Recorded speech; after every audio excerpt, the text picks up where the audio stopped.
Hello, everyone, and welcome to today's webinar. What today's webinar is Tribal Healthy Homes, What You Need to Know to Keep Your Family Safe. Today's instructor is Marie Bonville. My name is Wes Atkins, and I am the Training and Development Coordinator for the Native Learning Center, and today I'm going to be your webinar facilitator. Just a quick disclaimer before we get started. This webinar provides a summary of fundamental concepts, requirements, and/or procedures within the allotted 90 minutes. The material discussed does not illustrate all possible scenarios that could be applicable. Also displayed here is our copyright infringement law. This is just a friendly reminder that the webinar presentation materials are protected by copyright, trademark, trade secret, and other intellectual property laws. Now I'm going to show you how you can interact during today's webinar. If you look at the top of your screen, you're going to see a hand. With that hand, you can raise hand, agree, disagree, applaud, laugh, or step away. Now your screen should look similar to this graphic here. To the bottom left, you will see a pod that says Files. Here you will find any handouts or appendix items included in today's presentation. I highly recommend you download today's presentation. It is fully packed full of information, and it can definitely be used in the future. So I would definitely go ahead and save yourself a copy. Please feel free to download a copy for yourself. Just hover over the item you want to download with your mouse, then click the arrow pointing downwards to download and save onto your device. Once the item is downloaded, it should appear in your device's download section.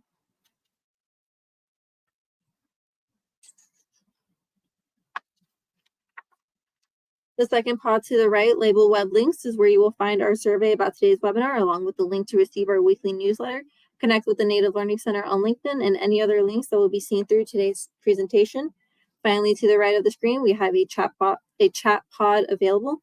This is how you will communicate with the instructor and NLC staff. If you have any questions during the presentation, we welcome you to send them in by using the chat box. Simply type your message into the space that says type here and hit enter or click that up arrow icon button to submit. We do encourage class participation, so please feel free to write in those questions or comments. Tech support issues should also be submitted here. Know that most can be solved by leaving and rejoining the meeting room. Let's all try out the chat box together now by typing in your name, where you're joining us from, your tribal affiliation, and your work or role in Indian country. And it is now my pleasure that I introduce Marie Bonville. Thank you, Awista, and thank you to the Native Learning Center for the opportunity to be here this afternoon. As Awista mentioned, we're going to talk a lot about keeping our family safe through home healthy or healthy home, however you want to put it, habits. A little bit about myself. I started my career with the Seminole Tribe of Florida back in 2000 something, and I held a couple different positions there, but I'm super proud of being the Director of Training and Technical Assistance for the Native Learning Center. It opened up home ownership for me in many different ways, providing training and technical assistance throughout the country. Now that I do it for myself as both a owner of a small remodeling and construction company and real estate company, I can see it from both angles, right? My folks that are in, let's say, Native CDFI work, doing down payment assistance, the other element to this is making sure our homeowners are ready to handle maintenance and keep the asset clean and ready for resale in terms of the equity, right? Making sure that it stays, valuable. To do that, there has to be some home healthy habits that we instill. And I think sometimes they're already overwhelmed by the home buyer process when it comes to information. And here we are adding a whole nother set of things that they should just be mindful of, right? So the idea with home healthy habits is just reviewing things that can protect the family. And if you position it in that way, I think people are much more open to the ideas of what it takes to prevent mold, budgeting for pest control, protecting your family from poor air quality, right? Simple things like not blocking your vents in your home, securing your home against potential dangers. So falls, for example, in our aging communities, right, with family members that are of a certain age, just preventing falls is a big one. And so there's so many reasons to have this conversation, and I'm happy to do so. So we're going to talk about the concept of healthy home. There's been funding come and gone, right? It's kind of one of those things right now. Energy is a big concept, so we'll talk a little bit about that and how being energy efficient is practicing some of these same home healthy habits, right? So connecting the two dots so that we can fund some of these projects. But then also we've got gaining insights regarding the budgeting and the home maintenance aspect of things. It does cost money to maintain a home, and oftentimes with tribal housing, we hear of homeowners still communicating to the housing department or the housing authority that they're in need of work. And so it's like, well, how do we instill this the, the thought of or the practice of what to do first, second, third when you're in an emergency? What requires a handyman versus a professional, licensed professional homeownership general contractor, right? And then reviewing those basic maintenance steps. And that may include, when to speak with your insurance provider. What does a claim look like? What does that entail? So we'll talk a little bit about that. And the reason to have this conversation early, which I'm glad you guys are all here, is that June is National Homeownership Month, right? So if you didn't have anything planned, let's say for content for your community boards and or for your social media, then this is a great way to get the content necessary to put it out in your communities. And so I just provided you with the primary references there as far as the information. And as Alyssa said, this is a PowerPoint that you're going to be able to print out, check things off your list, and or use it and dismantle it for whatever works for your community. So if you're going to purchase your first home, right? If you're a first-time home buyer, what elements do you consider when you're planning for a healthy home? That's a good way to kind of shape the conversation when you're talking to your new home buyers or you're in that home buyer education class, right? So here you can see, what home healthy or healthy home opportunities exist in this home. Well, the first thing I would mention is energy efficiency, right? Keeping your home ventilated properly is a big savings for our community first and foremost, but then also to understanding what materials and how it's used is another element to this, and I'll explain why in the slides. Air quality, as I mentioned before. You've got just the cleanliness aspect, right? Cleaning off the windowsills, dust mites, other reasons to clean, the spread of germs and disease, right? So they're just those are those three basic that we can mention. Safety and accessibility, right? We've got our elders that may be aging in place. They're not going to move into facilities that maybe can accommodate them in certain ways. So we have to outfit the home to do so, right? Preventing falls, for example, I can see from this picture that those pots may not be in the best location if there were a fall, right? So just thinking about that. And then also pest free. Certainly, you want to create an environment where they're not welcome. We don't want any friends to enter the home. But what does that look like? Keeping the home dry. This is a big one. I think I talk about this first in this presentation because it's so important. So your gutters, keeping water away from the home. Water intrusion is one of the biggest ways that we can create kind of an unhealthy home environment. And then lastly, the maintenance of the home itself, when to change your filters, when to hire a professional, all of those things that get included with that. So back in the early 2000s, 2000 teens, the U.S. Surgeon General said a healthy home is sited, designed, built, maintained, and renovated in ways that support health of its residents. And where that's true, I think that some of this is in the eye of the beholder, right? So how did healthy home and the general public healthy home, like where do the two meet, right? What are the concepts that people have to be aware of? And so a lot of it fell under safety and home maintenance. That's what we typically saw in housing. But health itself conjures something different: nutrition, exercise, mental health. So I like this quote because I think this is a better summary of what I'd like to see. And that is, I do not think the measure of civilization is how tall its buildings of concrete are, but rather how well its people have learned to relate to their environment and fellow man. And that's a quote from Sun Bear. Why I like that quote is because it takes a more holistic approach.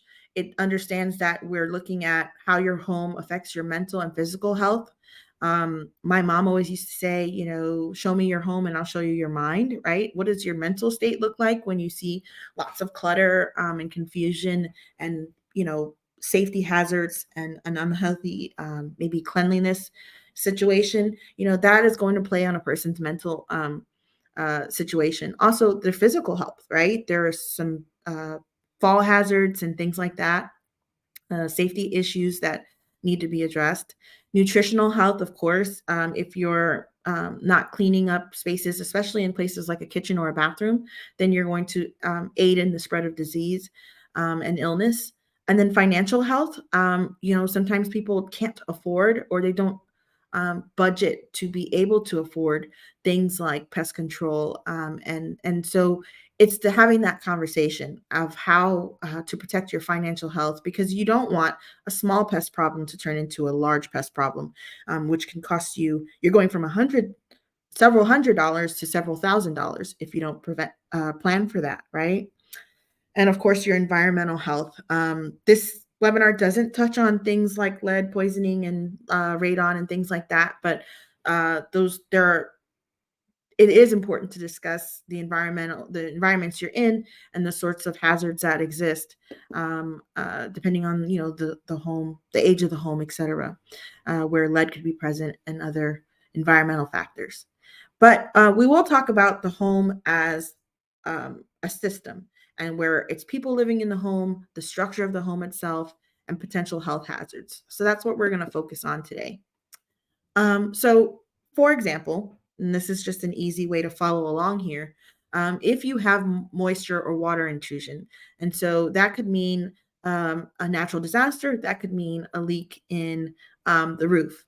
But mold loves moisture, right? So if mold is able to thrive and flourish in that environment, then a person with asthma, for example, that's going to aggravate their illness, right? To the point where you're going to have that issue to deal with. In addition to that, that water may have created some structural damage, or that water intrusion now is pulling up areas, separating areas where now maybe rodents or other sorts of pests can come in, right? So now that's going to also create health hazards. So here you can kind of see where we started with water, we ended with pests, right? Those pests could maybe chew through some, interior inside the wall, inside the wall. There could be some wires that they cut through. It could be that they're nesting in the insulation. And then two, these things can also lead to injuries. So it's just one of those things where a small problem became a big problem pretty quickly. So the 6 healthy home habits that I recommend are as follows. First, keep your home dry. And there's a couple ways that we're going to do that. But then keep it pest free. We'll talk about maintenance or cleanliness, keeping your home clean, and then also safe and accessible especially for our vulnerable groups, pre-existing conditions, those individuals that we classify as elders or children, and then also energy efficient. Right? What does it look like to keep an energy efficient home? Sometimes those costs are higher on the front end when you purchase certain things that are energy efficient, but they will provide you with cost savings in the long run. So it's that delayed gratification that we want to instill with healthy home habits for sure. And then keeping it insured. This is a big one. I think sometimes we especially when you first buy a home, you get insured, but are you underinsured? Maybe there's changes to your insurance policy that you need to make to maintain that asset, to maintain your investment. So those are the things that are healthy habits, checking in on your homeowner's insurance, making sure that it covers everything that you need covered in life. So let's talk about moisture and mold for a second, because it is a leading cause of health hazard. You've got mold, dust mites, roaches, and other sorts of pests, allergens, structural damage. So that could be wood rot, that could be, certainly if there's any sort of natural disaster, then there's going to be damage there as well. And then, of course, paint failures, typically resulting from moisture coming into the home. So, according to the Institute of Medicine, who issued a major report on moisture and mold and how it affects respiratory disease, especially. The prevalence of asthma or respiratory symptoms is twice as high for occupants of homes or schools where moisture or mold is present. So it just goes to show you how it exacerbates, it intensifies the issues that a person might have. What is mold? Essentially, it's a fungus. It lives both outdoors. It's supposed to live outdoors in the natural environment, and the purpose is to break down decay, right? And decay things like fallen leaves, dead trees, things like that. Indoors, however, mold presents a whole host of issues. So, how does water enter a home? Typically, it's through a roof leak, as you can see here. Um, Foundation leaks, right? Water entering through cracks in the foundation. Or in this case, you can kind of see where water is coming in through a crawl space and into a basement, and or some sort of water intrusion is happening. Plumbing leaks, of course, in your most common areas like your kitchen, your bathroom. Um, Sometimes the outside spigots, if they're not weatherized, can also create some plumbing leaks. You all of Florida. When I say humid outside air coming inside, right? So just all of that humidity that can exist in some of the environments we live in. I don't know about the humidity in Fairbanks, Alaska, Debbie. So you could let me know about your humidity factors there. But I know pretty much all of Florida has to deal with humidity in that regard. Yeah, Debbie confirmed my thoughts. But foundation leaks, plumbing leaks, humid air, condensation is a big one. This one I know Debbie can maybe have some of those sorts of issues in her community. This is water that is being passed through, warm or hot pipes, right? Think your water heater, think your air conditioner, for example. These systems, when condensation occurs, then that water has to go somewhere. And so hopefully you plan for that, right? In the inspection itself, making sure that it has some of those preventative measures like release valves and or there are coverings that prevent or reduce condensation. And then cooking and bathing, of course, just those two areas I talked about, the kitchen and the bathroom where the water would be. So, depending on the year your home was built, uh, it could be easier or harder for you to protect yourself from some of those elements. Water intrusion is a big one, um, especially when you're not managing rainwater and how it gets near or around your home. So those are the two common sources, especially in crawl spaces and basements. As I said, as you can see in this picture at the bottom, that is a crushed gutter spout. So it's no longer its useful life is over and it needs to be replaced, right? The water is getting trapped. And since it's getting trapped, it'll stay in that area very close to the home. So Debbie says that lots of cold, ice, snow, and the springtime it melts and flooding exists. So every geographical area has its challenges. That is true. And that is why I think that quote spoke to me in that it's really about looking at your environment and being realistic about what is going to be best for you and your community, and putting that information out there. I think sometimes we get exhausted by the sheer amount of information that we need to provide, but this is just one of those great reminders. Even for myself, I've been a homeowner for many years, and there's some things that I realized that I can do better just by having this information available to folks. So I'm excited for you all to be able to use it as you see fit. So going back to examples of moisture problems, in this particular scenario here to the right, this moldy wall is probably from rain water that hasn't been directed away from the home.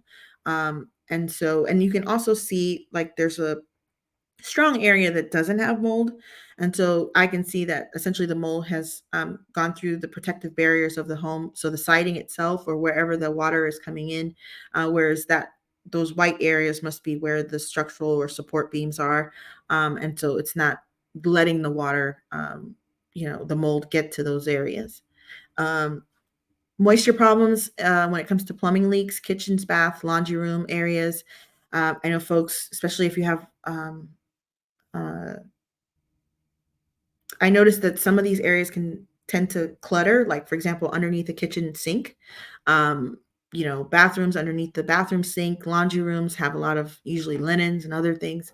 So it's one of those areas that you definitely want to keep clean and clutter free.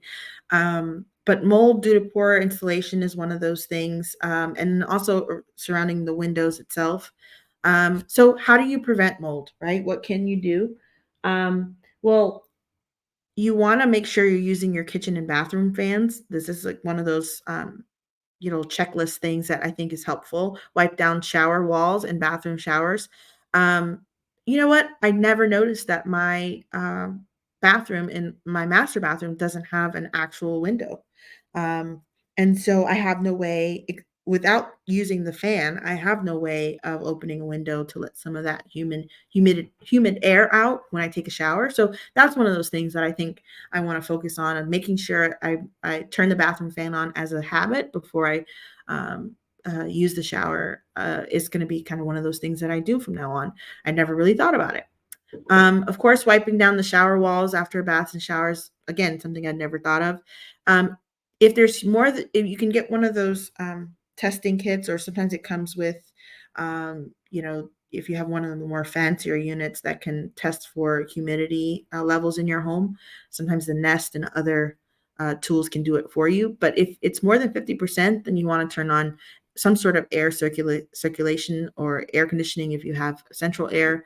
I know some of our elders do not want to turn on the air for electricity purposes, and that bill. So I understand that. However, I think you can explain why, when you see those sorts of the damage that can come from water intrusion and humidity and mold, then it makes a little bit of sense to maybe, come to the conclusion that there's a time to turn it on during the day that will be most cost effective, but get that air circulating in the home. Throwing away carpet, cardboard boxes, insulation. I'm speaking to my I need it, I'm saving it for later group. There's always, an element of, saving for later that can sometimes come back to bite us when it comes to cardboard boxes, insulation, and other, boxes that we've maybe stored in an area that tends to get damp, right? Cleaning up mold in areas is when they're small enough to be cleaned. There's some easy ways. Half a cup of baking soda and a half a cup of vinegar is a good one. I know, back in the day we were taught to use bleach, but bleach itself doesn't actually kill the mold. It doesn't kill the membrane of the cell of the mold, to get a little science or technical with you. But know that bleach by itself won't do the job. Typically, it does come back. Baking soda and vinegar is a really great, for small areas, less than a few square feet, then that's fine. Especially like places around your sink or shower. Those areas are pretty much small, but where mold can present itself. Um, Directing downspouts, gutters away from your home and the foundation itself is always a good best practice, and then repairing leaks from your roof, your walls, your doors, your windows in a timely manner. Well, this goes back to that conversation about budgeting for these things, and if you don't have a budget for repairs, then this becomes an emergency situation, right? Because one problem is going to maybe create another. So protect yourself when cleaning up mold. This is one of those elements that it's important to mention. Some folks use laundry detergent, dishwashing soap, and water, bleach, as I said before. But if it's smaller than 15 square feet, you should be able to tackle it yourself. Larger than that, you want to hire a professional to do that as well. Um, before I go on, let me make sure if there's anything else I want to mention about mold. It's just that, most of us, and even in the pictures I showed, think that black smell, earthy smell, and it's black. You can kind of sometimes smell mold. It's funny because my husband can't, but I can. So detectors of mold itself is that it's not always black, that it can also be blue, white, yellow, or green.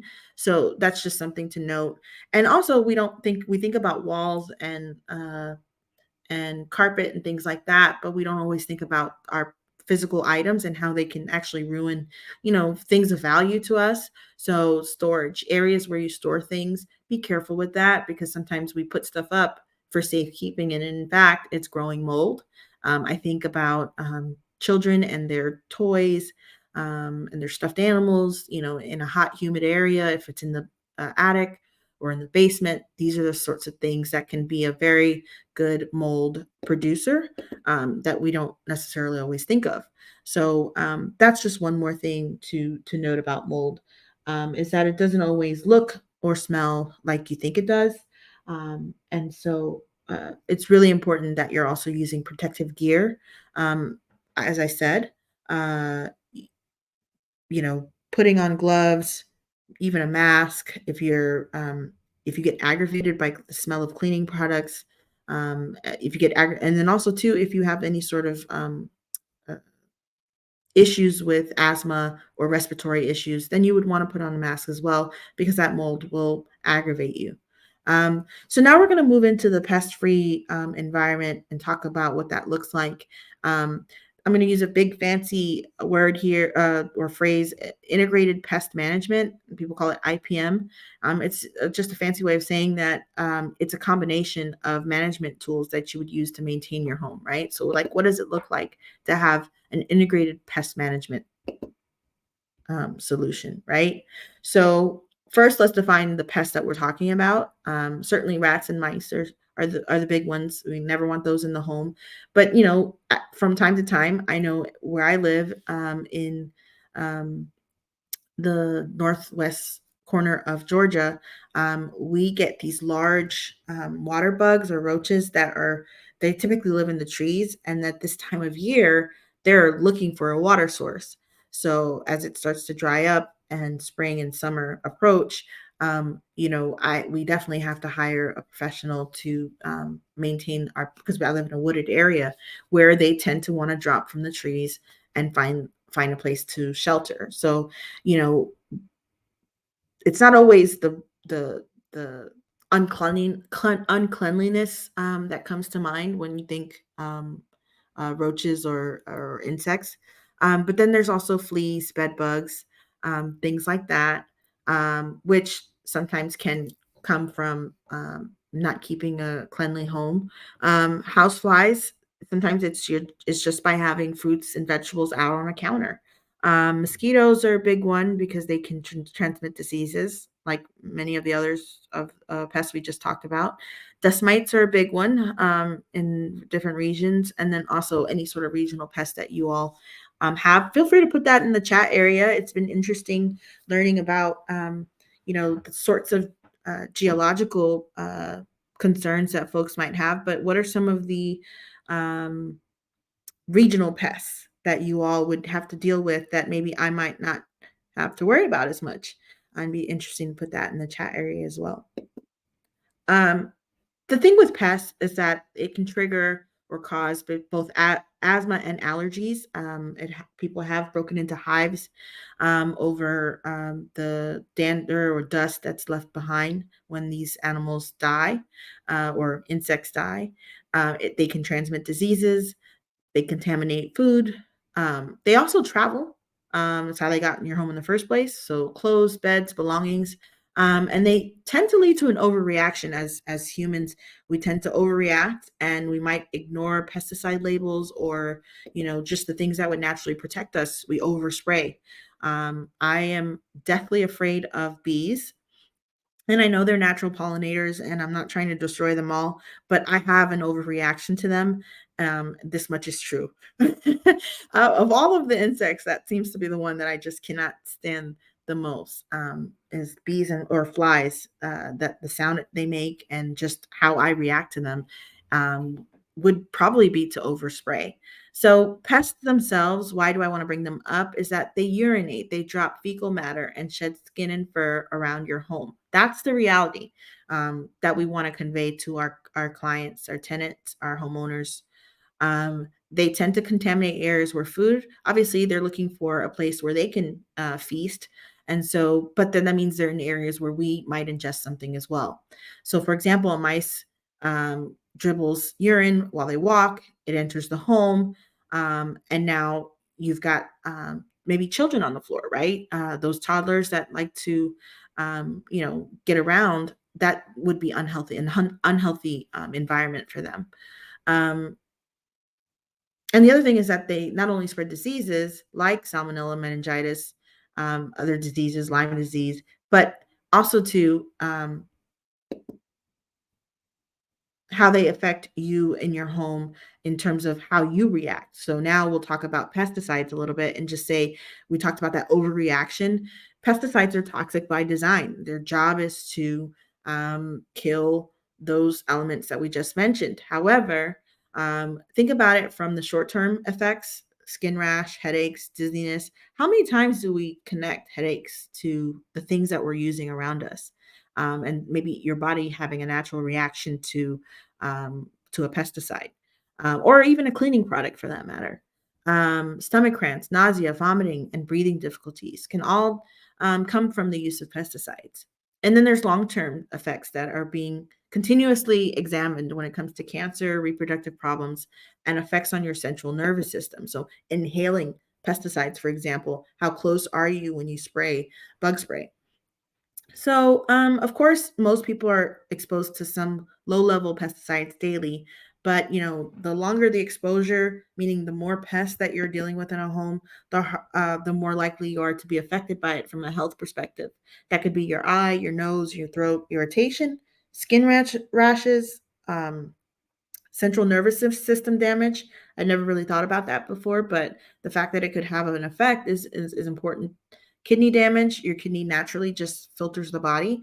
And so this is a contaminant. This is something that's not natural. And so your kidney is actually going to work overtime to kind of, um, you know, combat what it's just inhaled or ingested. And then of course the risk of cancer I mentioned before. Some of these slides are going to be great for you to bring and put into your what you discuss with your folks as it is. So I won't go over every slide, but it's just more information in regards to pesticides and poisonings. Like, so for example, here in the middle, it says among households with children under the age of 5, close to half stored at least one pesticide product within the reach of a child, right? So just thinking about how you can protect your home by keeping pesticides out of the way. And of course, allergic reactions, as I mentioned before. I didn't know this about bed bugs, but they don't actually pass disease to humans. They bite humans and feed on our blood, and then you have a nervous or allergic reaction as a result. Your nervous system reacts, and that's where you break out in a rash. So, just knowing the nature of some of these pests and how they operate, it's important to kind of debunk or demystify, kind of there's a lot of TikToks and other short-term videos about things, but just digging a little deeper, learning more about the pests can have a healthy outcome for your community. So I would say for sure add these slides to your presentations. And then in terms of mental health, pests can have a huge effect on your mental health, especially, for example, bed bugs. If you've ever gone to a hotel and just the thought of a bed bug, all of a sudden you start itching. I mean, these are the sorts of things that that doesn't mean you have a mental health problem.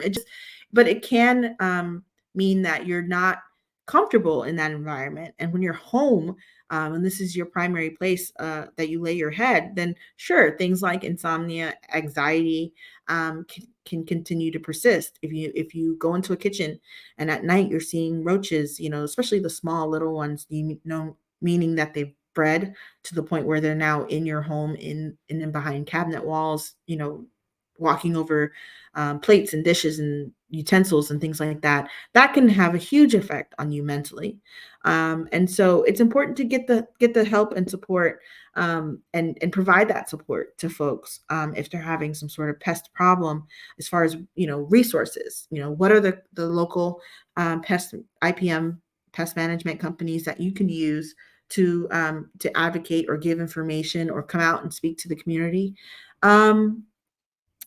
So that's why it's so important to have this conversation. So the pesticides themselves, they usually kill insects, weeds, fungi, rodents, bacteria, or other unwanted organisms. What I would say is, because now we're also getting into the spring season where everybody's going to maybe have their own small garden, is that you pay attention to the herbicides, those that are going to protect your plants that you have both inside or out, and then also any sort of gardening versus those harsher pesticides that we use to protect our home, like bug spray, um, you know, indoor fogger, things like that. I mean, typically you use them because you don't want to call and have some sort of maintenance done, routine maintenance. But I will say, having routine maintenance, even if it's $40 or $50 a month, what it does in the long run is protects your home. You don't have the major issues, and you can manage it much better. If you look at those that have to spend money on tents and or on managing an incident, they're paying $600 to $800 to have those pest management companies, come out to do the work. So this is one way of kind of cutting those costs. Certainly, have a set of bug spray in the home, but just be mindful of trying to manage it yourself. If it's not manageable, if it's gone too far, then they need places to go to seek out the help. And it's one of those things that I think sometimes can be more of an embarrassment by the homeowner, that they don't want to get the help. So by normalizing pests, talking about them, it doesn't necessarily mean. I mean, when you have children, no matter how clean I love my car to be, there's always a fry stuck somewhere, right? So let's just be honest with folks as to what a cleanly home will look like, what a home maintenance schedule would look like, deep cleaning your home, those sorts of things, making it just a normal part of the process is part of it. And protecting our children from pesticide exposure is a big one for me, just because sometimes we forget that a child's nervous system is not actually fully developed. And so because it's less developed, it doesn't have the ability to detoxify or excrete pollutants like it would be in an adult. Children's system provide less natural protection than adults. As a result, children actually breathe in twice as much hair, almost 2 times as many pollutants as a result, right? So just thinking about the anatomy of a child and how that works, and how that then any sort of pollutant that you have in the home might affect them, is important. When I overreact and I'm spraying that bug spray, or there's some sort of damp smell in the home and I'm spraying some sort of Febreze or something like that. I don't necessarily think that we always realize how it might affect a child. Also, too, sometimes we spray our home on the outside with things, pesticides in that way. And remember, our kids are playing outdoors on the grass in the fields. Sometimes people have large amounts of ticks and other sorts of bugs they're trying to prevent from coming in the home, fleas from animals and things like that. And so we don't always remember that we need to make sure that we either don't allow the kids to go outside and play for a period of time until or know what that rule is, so that you can protect your children as the best you can. And then also they crawl on the floor, as I said before, and they have full body contact with carpets. So think about how close they are to the floor. When I was younger, my brother got super sick. My mom used to use a carpet cleaner that was powder based, and she would vacuum it up. You don't see that as much anymore. I mean, they still sell it, but it irritated his respiratory system to the point where she had to stop using it. But at the time, we didn't know. I think when you know better, you should do better. And this is just one of those elements to that. I mean, it's worth discussing with your community. And then, of course, children tend to put things hand to mouth. It's a tactile learning skill that they have where they just naturally want to put things in their mouth, especially if they're under the age of 3 or 4. So it's really important that we're wiping down surfaces. I can be honest with you all, and that I've sprayed for flies, in my kitchen, and not wipe down the windowsill, right? And things like that. Like we just assume it's fine, and it might not be, right? Because if one of my kids touches it, puts their hand to their face or their mouth to open the window, then now that toxin might be on their hands. Um, Next up, so here's a list of short-term. I think I hit it one too many times. I'll give it a second to think. There we go. So here's a list of short-term and long-term effects, and I'll just leave that with you all to be able to use as you need it. But regarding pests, the thing is to keep pests out, and then you won't have to worry about having to kill them inside. Starve, and that means, what do I mean by that? I mean, checking your windowsills, making sure that there's no, uh, you know, maybe blockages to sometimes just closing the window if it seems hard, and that means there's no way to seal the window. You can use something as simple as caulking a window. Recaulking a window can help. Starve out and dry pets out. And what I mean by that is they need food and water to survive, and that's what they're looking for when they come in your home. So you want to try to practice cleaning up your kitchen in areas where you have food or water present. And of course, areas where things like roaches and small pests can come in, they see small cracks, and that's where they want to try to, squeeze their way in. So make sure you're sealing those up. I noticed floor um, door cracks, right? So making sure sometimes those door sweeps underneath need to be replaced. Um, uh, and that's a good one. Just monitoring that as we step on the threshold. Sometimes we press it down to the point where it no longer becomes effective for those preventive barriers to actually do their job. Um, Monitor for pets, right? Get, a service that comes out every quarter. So that's once every 3 months. That's really not that bad. If you can't do every month. Um, Keep proper records. Certainly, this is something as a healthy home habit. Just keeping your records as a property owner is important. Knowing when you did your last pest service and when one is due, and or if you have any sort of costs associated with these things, you want to try to notate that, keep it close by because it could come in handy. Treat existing pet problems as soon as you can. Typically, if you wait, it could cost you more in the long run. So, practical examples, here's a list of them there. Um, Some of the big ones for me is wrapping up food, never leaving anything on the counter, dirty dishes overnight. That is a roach's dream.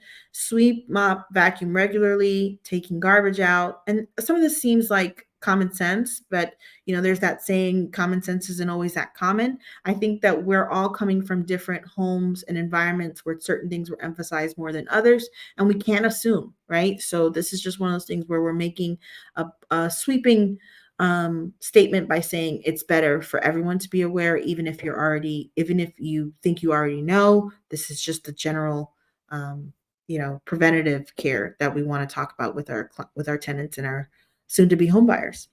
So what do I mean by safe and accessible? Well, we talked about poisoning, so I won't talk much about that. But we will talk about falls, fires, and gun safety or firearm safety, emergencies. And it doesn't necessarily, when I say guns here, but I mean firearms, and I mean things that could be potentially hazardous. So, for example, even in my kitchen, I have one of those. Um, it's like it's not a flamethrower, but it's something I can use to harden things like sugar, for example. But that is a very dangerous tool that I happen to use it in the kitchen, but it's one that I want to protect. And so I should probably keep it somewhere safer. And so having a conversation about the things that might not be as safe to have, accessible in the home is important. I will focus on elders and children for a minute, and then we'll go on to fires and emergency preparedness. But this is my next healthy habit. Falls are the leading cause of fatal injury and most common cause of non-fatal trauma in hospital admissions, especially in older adults. And then I'll also give you this little nugget. The financial toll of an older adult falling is expected to increase as the population continues to age, right? So we are in an aging environment. Our baby boomers are getting older. And so it's expected to reach $67 billion by 2025. And this is just the toll of older adults falling, whether that means hip replacements, whether that means remodeling a home for the purpose of ADA accessibility, the idea that you want to keep the home, keep that elder in the home. We have to know that most of our elders want to age in place. They do not want to move. They do not want to go to a elder care facility or home health aid sort of facility. And one of the things I will say is that by aging in place, we need to make sure that the adaptations, are there. So things that would prevent falls, like grab bars, is going to be important for us to note. Some of our younger folks that are getting homes need to know that they or plan to become caregivers.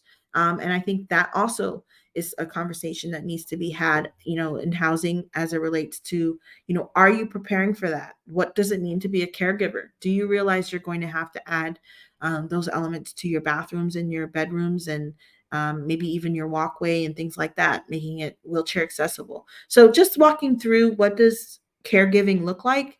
What does elder care look like?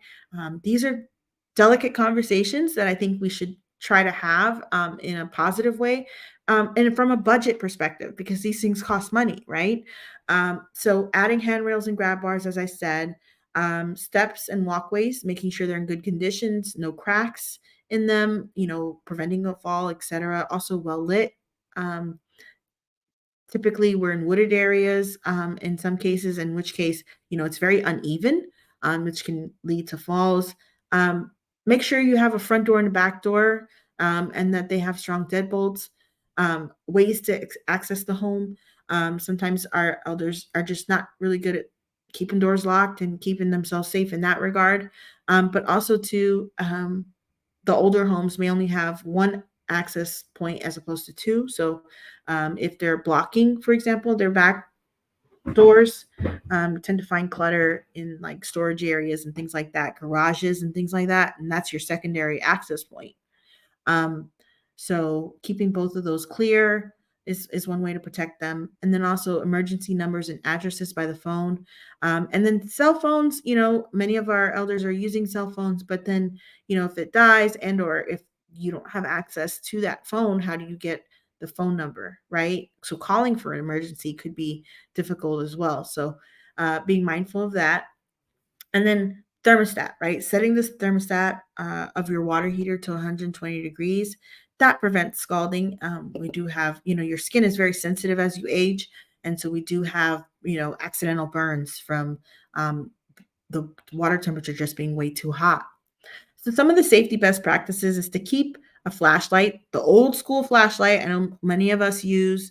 If you're a millennial or a Gen Xer, we kind of use our phone for everything, and so you just rely on your flashlight on your phone. Get a regular flashlight, the old school kind, and put that by the nightstand for yourself and for your family. You just don't realize that when you're in an emergency, the phone is the last thing you want to use. Also, too, you might need to be making a phone call, and now you're trying to do both. And so, night lights are also helpful in darker areas of a home. Have enough room to walk around. This is a big one.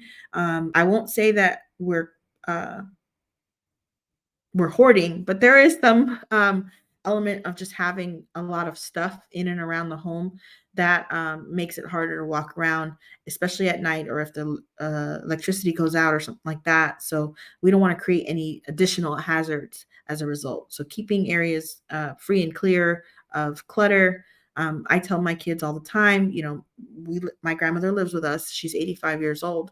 And I tell them all the time that it's our responsibility to make sure that we're taking stuff up off the floor. That means baseball gloves and baseballs and footballs and, cleats and all the things that kids tend to, growing boys just tend to leave around the house.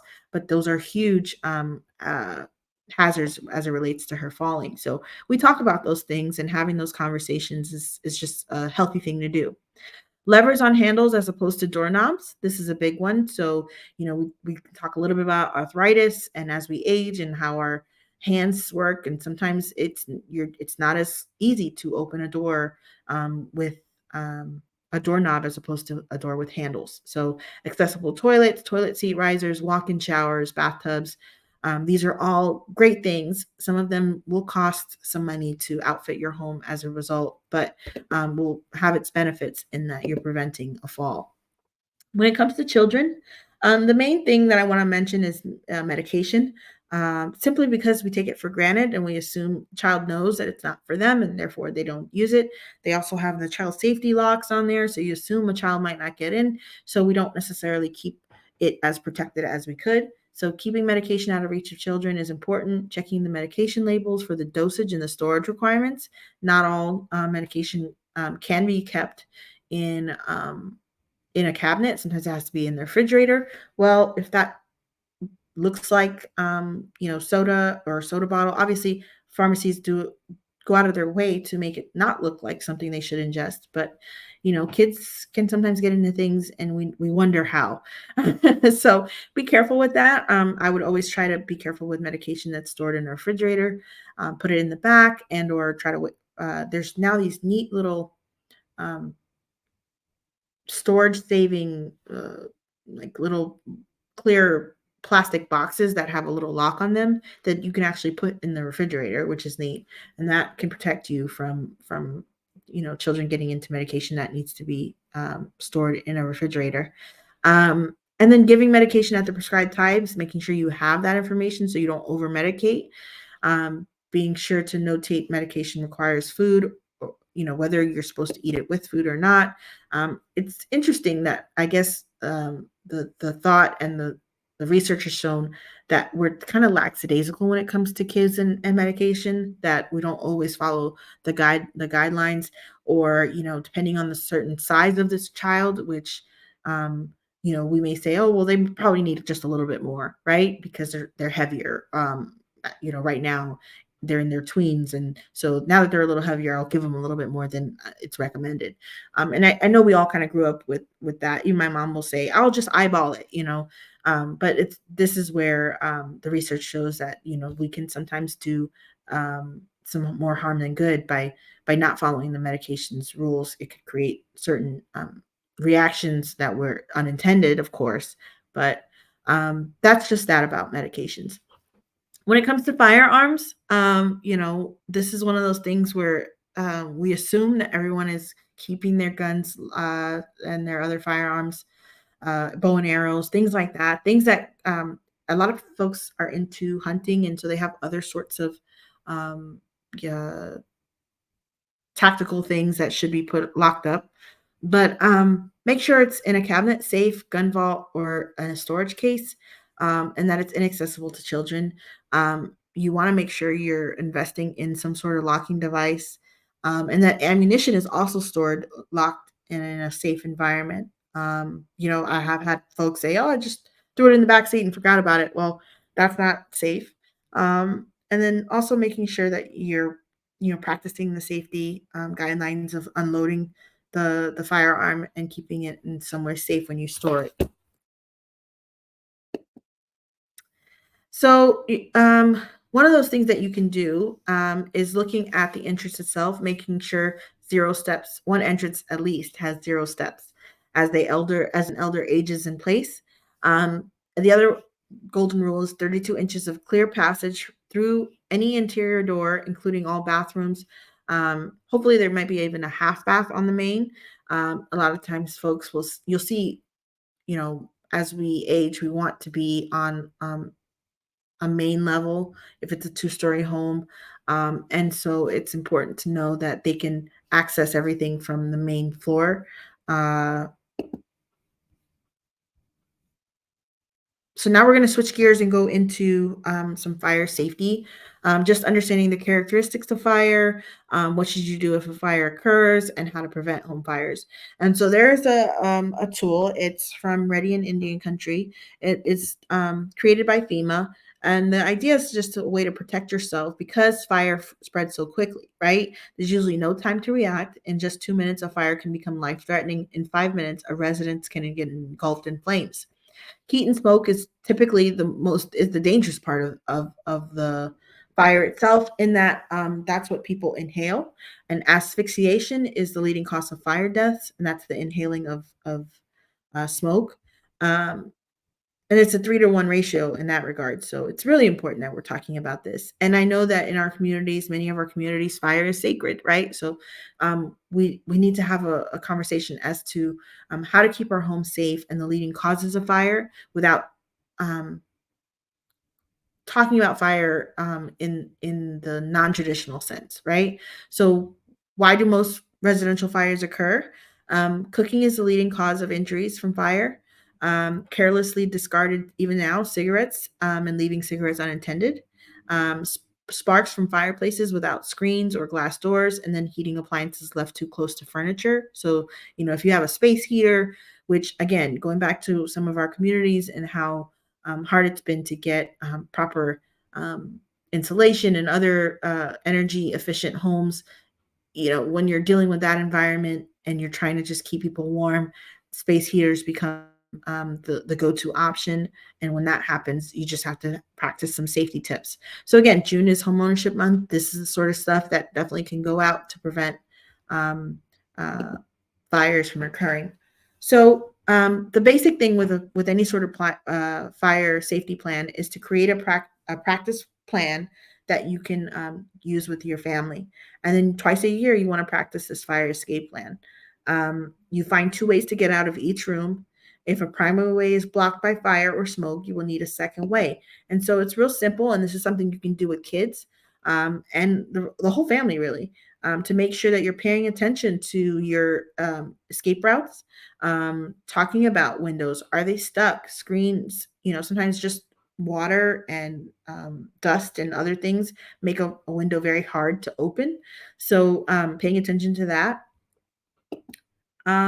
But this is kind of what one would look like, right? So you have a meeting place. Why do you have a meeting place? Because typically when a fire starts, you never want, there's always someone in the family who wants to go back and check.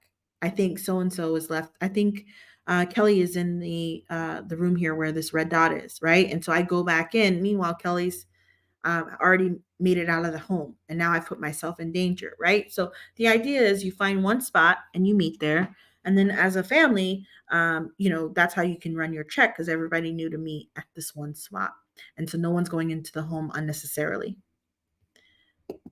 So here you can see how fire works, right? The smoke is at the top, fire at the bottom. But you want to have 2 ways to get out. So that's the door here, and then there's also these 2 windows. So in any given room, you can ask the question, which way would I be able to get out safely? And obviously that depends on where the fire is coming from. In this particular case, it's coming from this side of the room and not from behind that door. They always tell you to check the doorknob to see if there's heat. That's one way. Um, but the main thing with the plan is that of getting out is to crawl low and on the floor, because again, you don't want to inhale that smoke. Get out and stay out. This goes back to that meeting place and making sure that you define a spot for your family. Of course, someone needs to call 911 if they haven't been called already, or and then provide the location and information necessary. And again, keeping a level head is hard to do when you're in this environment, but it's understanding that you update as people arrive. They will be asking questions. This is one of those things we never really think about, but they're going to ask you questions, and you have to be ready to answer them. So updating those units, because you don't want our fire rescue teams to go into homes that have already been cleared. If everyone in your home is accounted for, that's what's most important. Of course, there are smoke alarms, which can be preventative for certainly required in most cases in construction. Even in the remodels that we do, many of the new building codes require that the smoke detectors and um, the smoke detectors are newer, and they also check for other sorts of irritants in the home, not just smoke, but also carbon monoxide. So, how to prevent residential fires? Cooking is a big one. Staying in the kitchen while you're cooking is important. I know sometimes we kind of get distracted wearing short sleeves. So, this goes back to people maybe cooking with long sleeves and something catching on fire. Um, don't cook whenever you're sleepy or drowsy. Keeping children away from cooking areas, and of course, checking the barbecue location, the proximity to the home. Right. Sometimes we're not being careful with where we're putting that turkey um broiler. What's the one from Thanksgiving that every smoked turkey, they like dip it in they fry it. Yeah, that's huge. That's a big one. Sometimes finding out that it's just way too close to the home. How to prevent residential fires when it comes to kids, it's just teaching them and taking the mystery out. Again, we know that it's sacred in our communities, but we also want to make sure that we're storing our matches, our lighters, out of the child's reach. Teaching children not to pick up matches and lighters, and tell an adult when they do find these things. But there's some help. If you go to the FEMA website and you go to sparky.org, you'll find that there's some children content as well that's helpful. Never leaving children unattended. So it just gives you some of that preventative residential fire information that you might need. The next thing is building an emergency preparedness kit. So any sort of emergency should mean that you have supplies for at least 3 days. This includes for your pets, your medicines, your diapers and infant formula, also your tribal ID and other important papers. Um, there's tons of there's tons of easy to carry bags or bins. I know that sometimes when we have events, we give out, emergency preparedness bags, that clear bags where people can see what's in them, and that way they can build their kit out. But think about having a second one for the car. Very helpful, because you want to be able to access it. And sometimes, like for example, if there were a fire, then everything's in the car. Excuse me, in the home. So you would need to maybe have something similar to that for the car. Also, too, we are all victims of using our cell phone, and so just having a backup battery or chargers available is a big one. That's one of those things that from this conversation I plan to create. I got a new car and I never really thought to put some of the stuff back in my car, and so I'm going to create a emergency kit for my car here in the coming week. But making a communication plan is important as well. If there were emergency, who would you be responsible for picking up? As far as family and friends goes, this last couple years has been rough. We've had, aside from the pandemic, which is enough in and of itself. We've had flooding, we've had wildfires, we've had earthquakes, we've had so many different natural disasters, hurricanes, we've just tornadoes, we've had a lot, mudslides, you name it, we've had it, right? So the idea that we need to create a communication plan, it gets put on the back burner. You buy a home and you're excited for the home. You don't think about all these other things.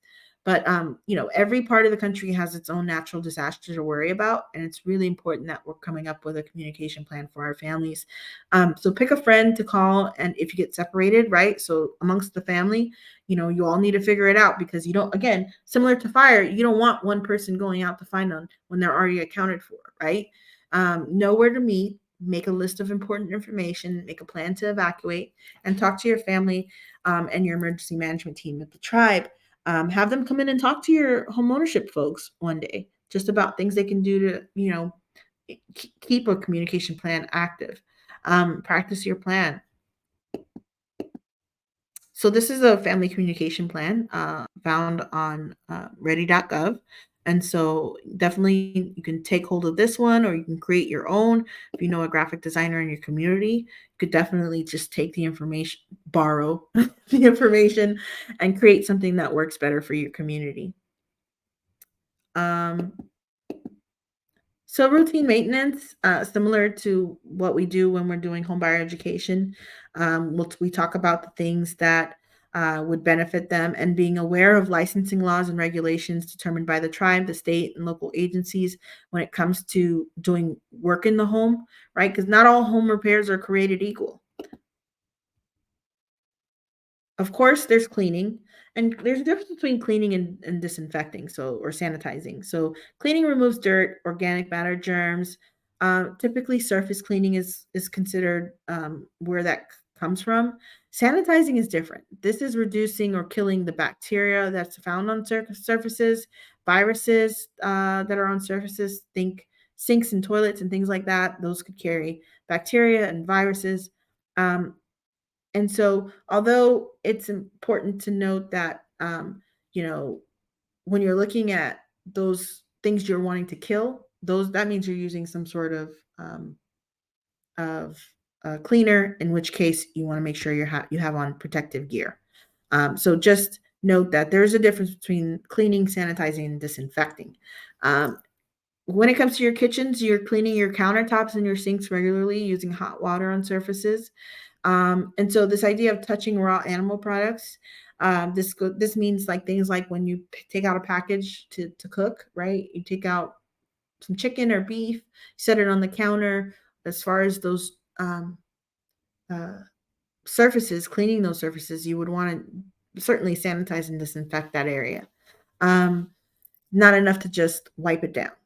Toilets, scrubbing with soap, disinfectant, especially if someone is sick. We find that, we talk about it all the time as far as, let's say, kids, if they're in Head Start, kids being around other kids, they tend to come home and, maybe share some of that love, and they bring home some things that maybe people catch, right? So just being mindful of where those high traffic areas are in your home where folks might be transferring doorknobs, right? Levers, things like that. Using a laundry machine for fabric and plush items, going back to those kids' toys and things like that, or blankets. We're in an environment where throw blankets are pretty standard now in homes. There's a whole bucket or basket with them, but making sure that you're spending time laundering those and other items that can carry some of those um, illnesses that we talked about. People sneeze, sometimes they're not paying attention. They have a blanket that's on. Well, now it's on the blanket. To clean carpets and use a hot water or steam extraction tool, they can be rented or they can be purchased. You can also hire a professional, but again, this goes back to budgeting for something like that. Keyboards and sensitive electronics, we don't always think about it, but your phone in and of itself is a very big harbor of germs and maybe even sickness. So wiping down your phones, your cell phones, your computer keyboards. I mean, these are high traffic areas for your hands, where you're more likely to transfer those things. And then lastly, children's toys we talked about. How to disinfect. We all can read through here and see that it's important, especially illness. So when someone is sick, whether that's vomit or feces, it's important to make sure that it's not just soap and water, but some sort of disinfectant. Read the product label. That is going to show you the proper instructions. So it's not one size fits all. Wear a glove, mask, and other protective gear. Here's another thing we like to use if you're trying to save money. I know we always say, well, buy in bulk. Sometimes we buy in bulk and we take things out of their natural containers, and that's not always a good thing because then we don't know how to use it properly. So just be careful with that, because the label itself tells you how long it can stay on a surface, and how long it must be, or maybe it needs to stay wet to be effective, right? Never mix cleaning products, especially bleach, which it has its own separate section because it's so important. Mixing bleach. So did you know that when you mix bleach with ammonia, a toxic gas called chloramines are produced? And so coughing, nausea, shortness of breath. Funny story. So in my family, we grew up like it wasn't clean if it didn't smell like bleach. And so I've had to condition myself to be careful with that because I think that on some level, maybe going back to the overreaction that we can naturally have, We may have overused some of these things, and it's not healthy for us. So it's a balance. This is a balance when it comes to the use of bleach in particular, because it can have so many negative reactions. Another one is acids, right? So if you mix chlorine bleach with any sort of acid, a chlorine gas is given off, and this gas and water combine to make hydrochloric acid, also very toxic, right? So that means bleach and vinegar, window cleaners, dishwasher detergents, rinses, toilet bowl cleaner, drain cleaners, rust removal products, etc. So sometimes, for example, you're cleaning your kitchen stove, you put the rust uh, oven off or something like that on there, and you don't realize that, and you put some bleach, and you can end up in a situation where you're unintentionally creating hydrochloric, acid. So just be mindful of that, because bleach can have so many toxic side effects. Um, so safe cleaning practices, there's a list of them here. So that will protect your home. Now we're going to move into routine home maintenance. Air filters. This is a big one. Heating and air conditioning systems contain filters to remove dust and dirt from the air. So if you're not maintaining that, seems counterintuitive. Like, oh, sure, I know there's so many things we're trying to keep up with as homeowners that air filters usually always take a back seat. Sinks, making sure that you check to make sure your faucet's aerator, which is the little spring on the end of the faucet. Sometimes they pop out, and it's important to make sure that you're checking for that, to make sure that you're paying attention to the garbage disposal, and also that underneath the sink for leaks, checking. Not too long ago, we had cleaning products underneath the sink. And I guess we had so many that one was actually pushing up against a pipe, and it actually created a small little leak as a result of that. So we had to take everything out, fix the leak, of course, and then I needed to reduce the number of things I stored down there because it was having a negative effect on, I didn't want anything touching the pipe itself. Fireplaces, of course, it's important, especially since it'll have soot, and other things. You want to make sure that you're keeping it safe and clean. Walls and floors is a big one. You can kind of tell when someone's not done a good job with walls and floors, and especially right around light switches. That's an area that we should be making sure everybody knows that once in a while you've got to wipe down baseboards, got to wipe down those light switches. It's a high traffic area; everybody touches it, so you could be transmitting diseases as a result, or illnesses. Roof and gutter and downspouts. We don't think about it much, but when the guy comes to clean the gutters, or gal, make sure we give him a chance. I know they're soliciting, but gutters are a big one because um, it gets clogged typically in the fall, and then you're not able to remove that water from the home, away from the home like you want. So that's why it's important to clean your roof, your gutters, your downspouts. Um, Windows and doors, I pretty much talked about them. Dirty exterior windows, and how to clean them. Also, we talked about how it's important to check the sealants, and caulk and clean those areas. Siding is another one. Oftentimes, the sides of the home, or wherever whatever barrier you have between your home and the elements, you want to replace any areas that are warped. Sometimes the heat can warp a panel of siding. Sometimes extreme temperatures, are the sorts of things that we just need to be prepared for, and what that will do to the home. Garages themselves, check them every 3 months. Check for open spaces where rodents and other pests can enter. Usually, your garage is your first line of defense. You typically find the pest in there before they enter the home. They're looking for a way, and then of course wherever you're storing materials, cleaning products, things like that. So Another homeownership hack, as I call it, is knowing when to call a handyman versus a specialist. So, for example, to install or repair a faucet or disposal versus fixing a pipe burst, right? So this kind of gives you the breakdown. Not everyone knows a guy, not everyone knows a gal who can do these things. And so, as a cost saving tool, it's kind of good to be able to say, okay, well, I know when I need to call a handyman versus a professional to get quotes. It's always a good idea to get 3 quotes, never pay anyone upfront for those sorts of things. They should be able to give you a quote. I think that's that this list is super important specifically because we're all thinking HGTV.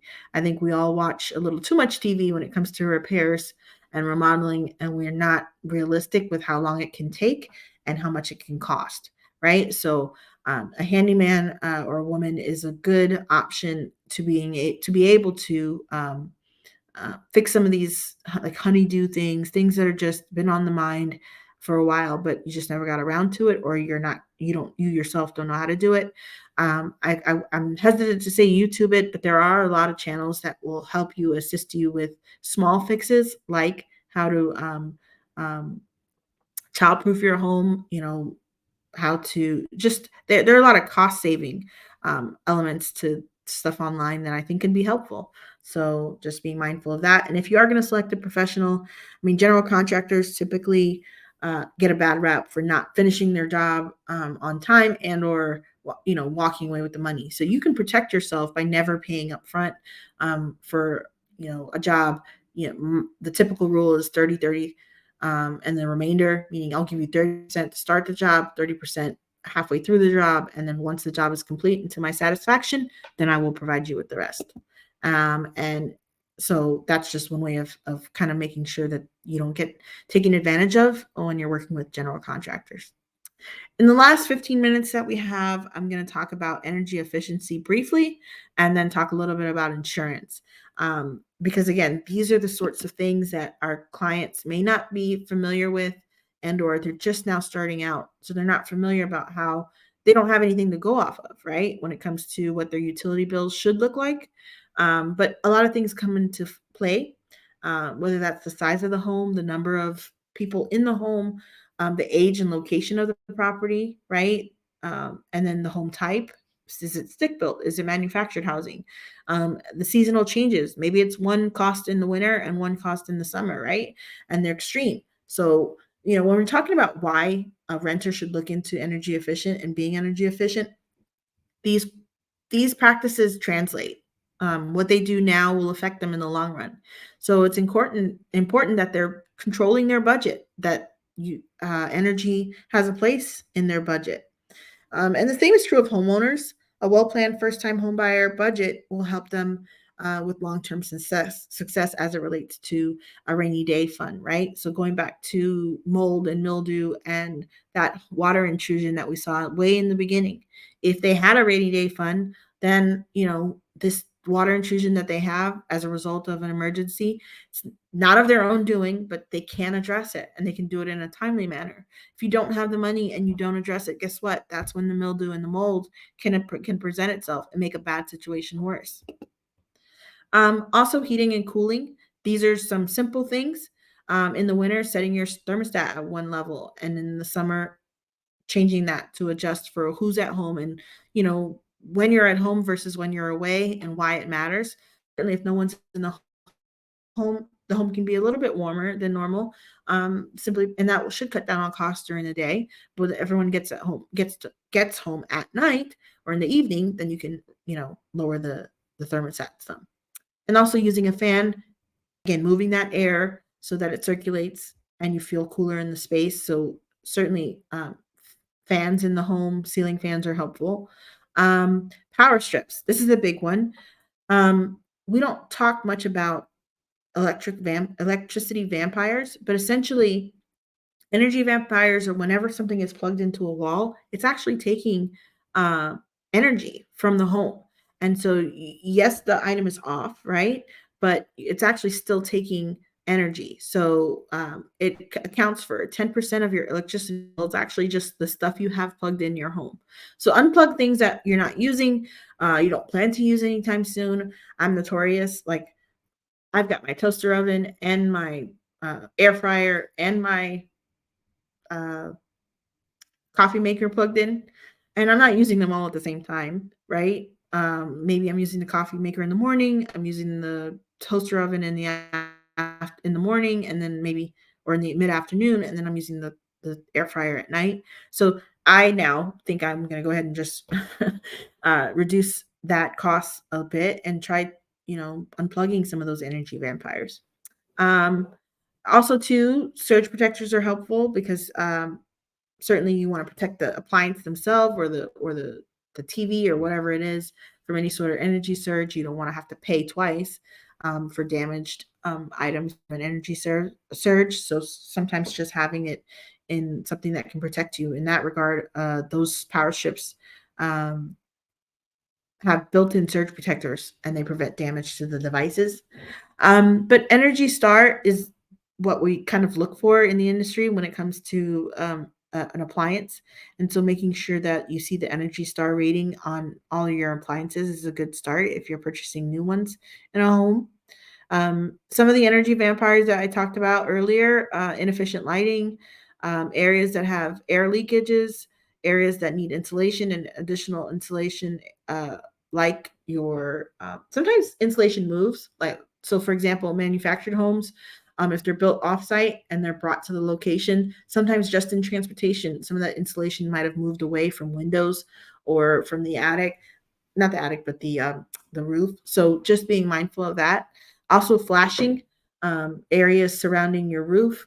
Maybe there's some movement there. High winds can sometimes move flashing or rip flashing apart, and then so you're getting areas uh, that are no longer protecting the home from heat.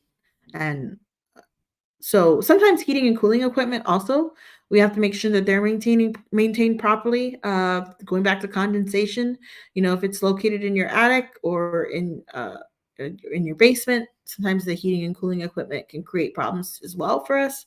So just being mindful of that, keeping things away from those units because they can burn out.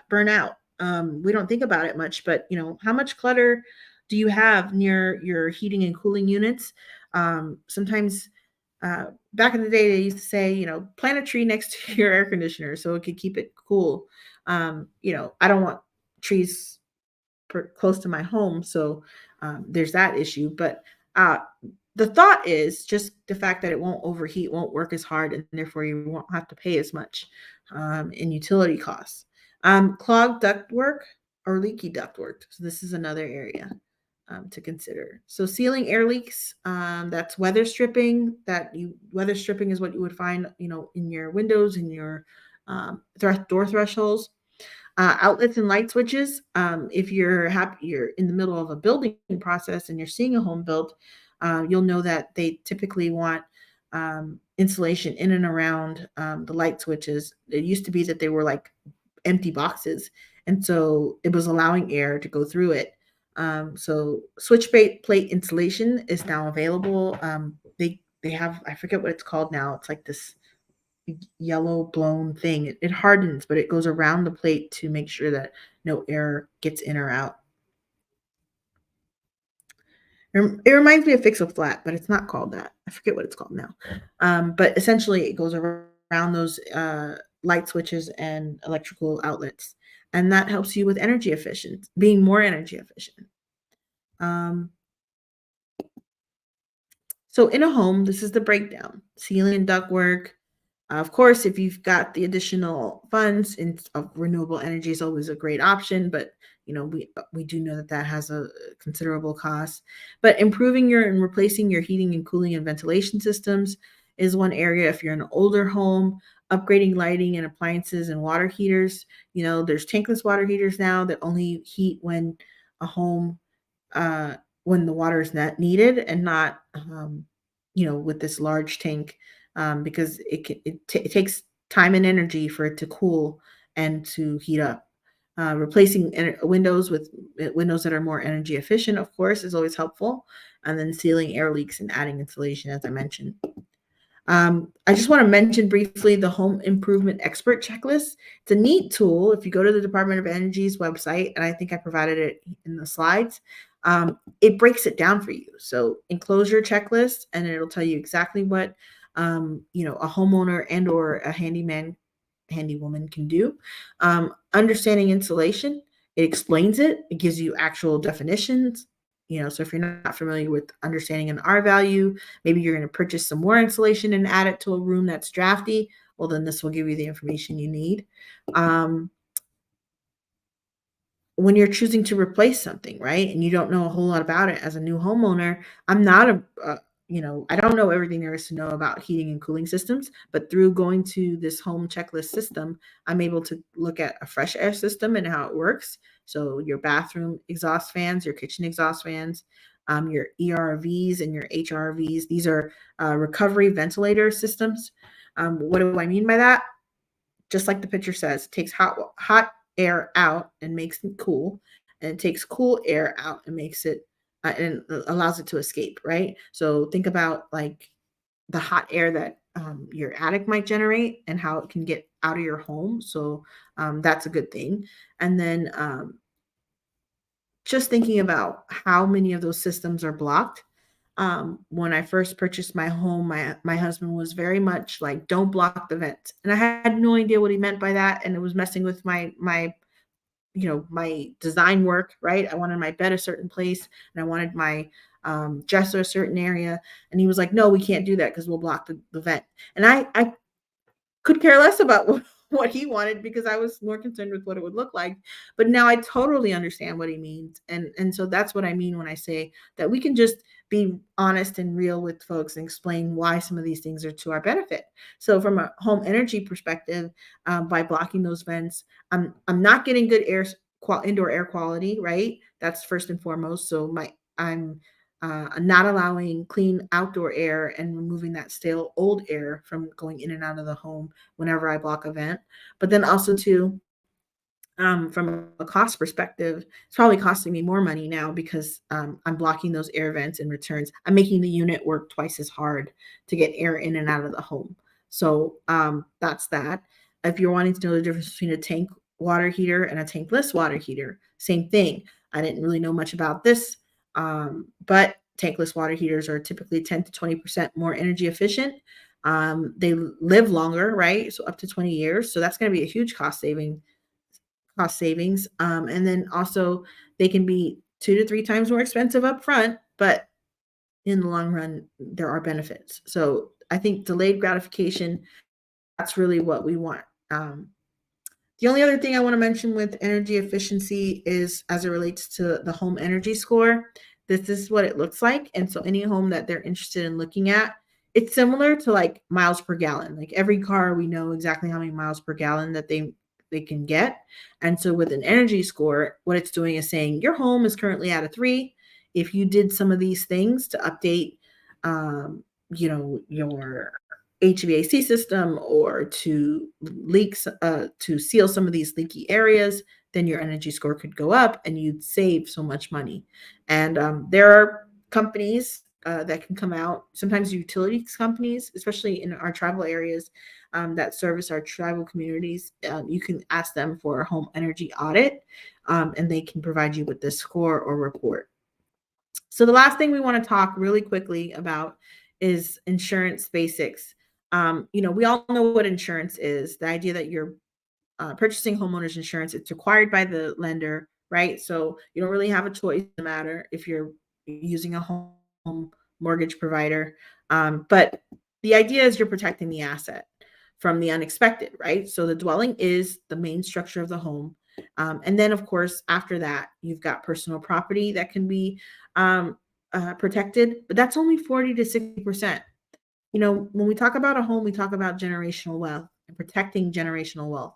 Well, part of that means when you have insurance, you're not having to start all over again.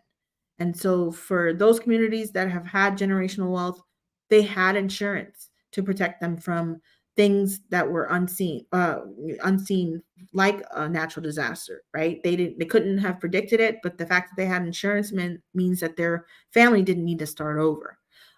So basic homeowners insurance will have protection over the dwelling, personal liability if someone were to get hurt on the property, and cover certain medical expenses. Now that the basics are covered, then you have to know, like, when do you claim or not to claim something, right? So that depends on how much your deductible is and whether or not if the repair is something you can do. So for example, if your deductible is 2,500 and your HVAC system is going to cost you 2,000, it's probably not to your benefit to go that route, right? If you had water damage to your HVAC system, it might be better to just purchase a new HVAC system, um, or replacing your roof. A roof costs $10,000 to $15,000 these days, maybe even more than that in certain communities. So if your roof is going to cost you $20,000 to repair after some wind damage, then you're more than likely going to need to put in a claim, because your claim is going to be anywhere between $500 and $2,500, right? So just weighing the cost themselves is a part of the process of deciding when to put in a claim and not. If it's flood, it's a separate insurance. You can no longer get insurance via the general market. You have to go to floodsmart.gov. So I wanted to remind everyone of that. But making a checklist is important. So knowing what's in your home matters, because again, your insurance company is only going to, in most cases with basic policies, protect you with up to 40 to 60% of the items in your home and those costs. So save your receipts, which we're not in the habit of doing anymore. Um, Work through your home and determine what's there, what's of value, and make sure you have that information. Your home purchase documents, so your lease and sale agreement, your home improvement plans, your home maintenance documents, home insurance, building data, right? Anything that is of value in that regard, you want to make sure you have. And then lastly, you want to come up with a home maintenance schedule. So there's a couple ways to do this. You can either do it by the seasons of the year. You typically know what each season will require. Weatherization for myself is in the end of fall, early winter. I'm going to make sure that all of that's prepared so that during the winter we don't have any sort of busted pipes and things like that, because it gets cold where I'm at. The manufacturer's suggested plan. So every time you purchase something, there's a suggested plan as to how often you should maintain it. And then lastly, any sort of property agreement or restrictions. So sometimes, especially now, we're seeing a lot of planned community developments where it's not just you, the homeowner, that has to maintain things, but also your community might require that you maintain elements on the outside of your home, right? Um, Assessing your home's needs is important. Setting a budget is important, and then planning for big expenses. So, um, the rule of thumb with setting a budget is 1 to 3% of your home's purchase price. Having that in a savings account is golden. So on a $300,000 home, 1% would be 3,000, right? Just putting that in your nest egg and saying this is for emergencies. It's just going to be very helpful, even if it just means you're going to be able to get your down payment situated. Oh, Tracy's got a good one here in regards to R value. So I'll go over that in a moment. But yeah, certainly I think when it comes to budgeting for home maintenance, I've given you some checklist items here regarding setting a budget, prioritizing projects, right? Urgent repairs, usually they don't stay urgent for long and they will become severe damage if neglected. A maintenance calendar is another good option. Maybe that's something that you all can provide as the housing folks there in your communities, that you can give them some sort of guidance in that regard. And then shopping smart. So we talked about keeping your home dry, pest free, well maintained, safe and accessible, energy efficient, and insured. And so those are just the ones that I mean, there's so many more that we could have gone over, but those are the ones that I felt were most important, especially as we move into the home ownership month. Hopefully you'll be able to provide that tip. And with that, I really want to thank Tracy for adding to the conversation. She said, build with as much R value as you can, even if you need to look at sustainable alternative ways to build, such as straw bale or prefab techniques.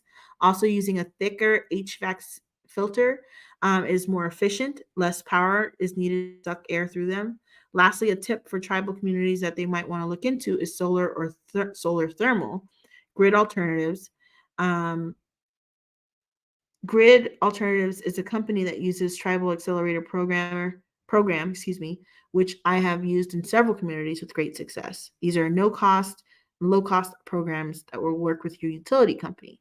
Um, Thank you for your kind words regarding the webinar. I appreciate your feedback. And if you want to go ahead and put either your contact info or info for the Tribal Accelerator Program, just so that folks can look into it, I think that's a great sharing tip and tool that we can use to get more information on grid alternatives.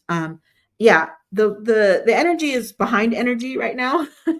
And so definitely I think this is a good way for us to reintroduce. I think home healthy habits always important, but the funding isn't there as much anymore.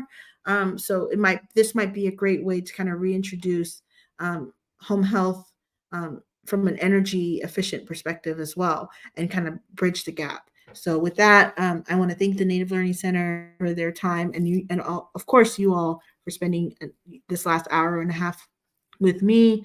It's been great, and I really do appreciate your feedback. And I hope to see you at our next talk here soon. So with that, I will send it on over to the Native Learning Center unless there are any other questions in the chat. Thank you so much, Marie. That was an incredible webinar. Here is her contact information. I went ahead and already launched the survey. If you could just please let Marie know how she did, anything that you would like her to touch on next time, or anything you would like to see in her future webinars. She reads them and she loves hearing back about feedback. So please take the time to go ahead and fill that out. It is anonymous. Okay, our next webinar is going to be conducting the separation discussion for your tribal department, presented by Lisa Perez. As always, registration is free, and that webinar is going to be at 2 p.m. Eastern, 1 p.m. Central, 12 p.m. Mountain, 11 a.m. Pacific, and 10 a.m. Alaska time. You can access this webinar recording or any of our other webinar recordings on our website at www.nativelearningcenter.com. You can find our webinar recordings under the Cathedra Recorded Webinar tab. If you have a problem finding a certain recording, please let me know and I'd be more than happy to send you the recording link. You can check out our upcoming events on Facebook, Instagram, LinkedIn, and Twitter. And don't forget to listen to us on our Hope a Thing a Native American podcast. You can hear us on Apple Podcasts, Spotify, Google Podcasts, and Simplecast. We also have it on YouTube, so you can always search us up if you like. As always, thank you so much for joining today's webinar. We hope to see you on the next one, and I hope everyone has a wonderful day. Thank you again, Marie. You're welcome. That was so fun. I appreciate you having me here. Thank you guys. Oh, that's so great. I appreciate the kind words. Have a good day.